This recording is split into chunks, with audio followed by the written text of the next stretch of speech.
За ерөнхий сайдаас амлалт биелж гэнэ үү гэж асуумаар байна. Та сүүлийн 10 жил Монголын төрөвт хамгийн хариуцлагатай ажлыг удаа дараа хийлээ. Хамгийн сүүлд 2024 оны сонгуульд ядуурлыг 2 дахин бууруулна. Хөдөлмөрөөс халамжаас хөдөлмөр шилжүүлнэ гэсэн ийм мөрийн хөтөлбөрийг дэвшүүлж олон голж ерөнхий сайдаар ажиллаж байна. Ерөнхий сайдаас өмнө ажиллахаас өмнө Монгол улсын эдийн засгийн асуудал хариуцсан тэргуун шадар сайд, цахим хөгжлийн сайд, банкны орооны дарга хийж исэн. Энэ амлалт биелсэн үү гэж асууя. Ерөнхий сайд хариулъя. Би Монгол төрд 2016 оноос их хурлын гишүүн хийхдээ өөрт оногдсон ажлаа хариуцлагатаар хийж ирсэн. 2016-аас 2020 оны парламентод инновац цахим бодлогын төр хороог анх байгуулж, байнгын хороо болгож цахим засаглалын индексийг 28 байр үргэлжлүүлсэн. 1480 үйлчлэгийг ийм Монгол дээр нэгтгэсэн. Цахимын салбарт би 7 хуулийг батлуулсан, 109 хуулийг батлуулсан. Цахим засаглалын сүүлчийн цэгийг одоо бизнес эрхчлөөний хуулиар хадгаж байна. Энэ бол миний байнгын орны дарга цахимын сайд байсан үеийн ажлыг товч хэлбэлээ. Их хурлын гишүүнээр ажиллаж байхдаа залуучдын хууль, багшийн хууль, өнөөдрийн багшийн цалин хөөс нийгмийн баталгааг багшийн хуулиар шийдэж явж байгаа. Туслах багшийн оронтойг багшийн хуулиар шийдсэн. Ингээд шийдсэн. Багшийн хөгжлийг дэмжих хуулийг би санаачилж баталсан. Энэ хуулийн дагуу туслах багшийн оронтойг аймаг орон нутгууд хийж байгаа. Тэгэхээр хариуцсан ажиллагаагаа би хариуцлагатайгаар хийжсэн. За хэрэг эрхлэлийн сайд байхдаа та бүхний хилдэж байгаа төрийн өмчт компани хуулийн ажлыг хэсгийг ахалж оруулж ирсэн. Ажлыг асыг ахалж оруулж. Энэ бол хувьсгал.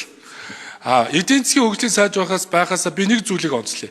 Эдийн засгийн хөгжлийн сайд байхдаа төсвийн тэнцвэржүүлсэн орлого дотоодын нийт бүтээгдэхүүний харьцааг би 30% 28% хүртэл буулгах төсвийн хүрээг оруулж ирсэн. Яг энэний дагуу өнөөдөр хувийн хэвшилд орон зай бий болсон. Таны харин бантагнуулсан юмыг хантумар дараагаа би буулгаж оруулж ирсэн. Одоо буулгаж оруулж ирсэн. 28% хүртэл 30% хүртэл оруулж ирсэн. Тэгэхээр хариуцсан ажлаа хариуцлагатайгаар хийж ирсэн нь бол миний цаг үе. Өнөөдөр ерөнхий сайдын ажлыг аваад би 80 хонж байна. Тэгэхээр манайхан 80 хонж байна. За би 80 хоног дотор одоо нэг зүтгэж байна. Надад нэг 80 хоног байна шүү дээ. Би 80 хоногт олон жил дуустгүй яриаг дуусгахгаа явж байна. Тийм л юм байна. За суудлаасаа ингээ хашгиралдах юм уу те? Гишүүдэд хүндлээд хэлэх боломжийг олгоё. За Баатар гишүүн. Наад хүмүүстэй цаад болоод байна шүү. За Монгол улсын ерөнхий сайдын ярьж байгаа зүйлтэй нь бол одоо статистикийн гаргаж байгаа мэдээлэлтэй бол асар их зөрж байна. Статистикийн газар энэ ерөнхий сайддаа нэгдүгээр зөв мэдээлэлээр хангах хэрэгтэй.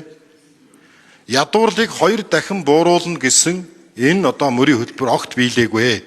Өнөөдөр яг одоогийн байдлаар 10 хүний 30 нь ядуурлаас доод шугамд амьдарч байна. 27.9% байна. За хоёрдугаарт халамжаас хөдөлмөр шилжүүлнэ гэдэг ийм өрөөтэй орсон. 2015 оноос хойш халамжийн зардал бол 4.5 дахин нэмэгдсэн. Халамжид өгж байгаа 100 төгрөгний 26 төгрөг нь эзэндээ очиж байгаа. 74 төгрөг нь эзэндээ очихгүй байна. Тэгэхээр нэгдүгээрт бол халамж эзэндээ очихгүй байна. Улам ядууруулж байна. Хоёрдугаарт нь халамжаас хөдөлмөр эрхлэлтийг дэмжих, ажил хийж байгаа хүмүүсийг дэмжих энэ бодлогыг сүүлийн 10 жил. За ерөнхий сайд хариулъя. За суур реформуудаа хийж байгаа. Суур реформуудыг засгийн газар 80 хоногийн дотор их хурлын гишүүдийнхээ хамтаар төрийн өмчт компани хуулийг бараг баталж шít. Энэ 100 хуулийг хөрөнгө оруулалт зөвшөөрөл мэдэгдэл энийг хэн өмнө баталсан юм? Баталж байна. Энэ бол та бүхний гавья. 126 гишүүнтэй парламенттай болсныг авъя. Би та нартаа одоо их баярлж байгаа. Хэрэгжүүлэх ажил надад үлдсэн. Хэрэгжүүлэх ажил. За дээрэс нь татварын реформ шудраг тэтгэврийн тогтолцоо руу шилжээ гэж олон жил ярьсан хэн хагас хөрөмтөл рүү шилжих ажлыг парламент аль үед хийсэн. Одоо орж ирж байна. Энэ бол та нарын гавья.